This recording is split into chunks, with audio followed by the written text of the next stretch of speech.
Hey, so if your Typeform dashboard is not loading, yeah, like it's stuck on a blank screen, spinning forever, or just won't open, that can be really frustrating. In this video, I'll show you how to fix it step by step. First, make sure your internet connection is stable. I mean, if your network is slow or dropping, the dashboard may not load properly. Next, just refresh the page. Yeah, sometimes the dashboard gets stuck and a simple reload fixes it.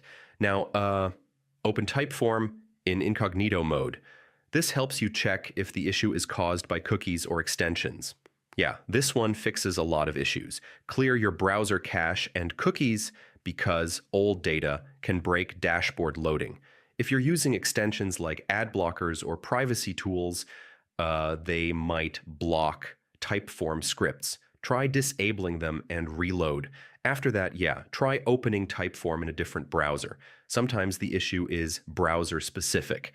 Now, it's also possible Typeform itself is having issues. Check their status page to see if there's an outage. If you're using a VPN or proxy, yeah, that can sometimes block the dashboard from loading. Try turning it off and reload. So yeah, that's how you fix Typeform dashboard not loading problems. Usually it's cache, browser, or network issues. Try these steps and your dashboard should load normally again. Thanks for watching.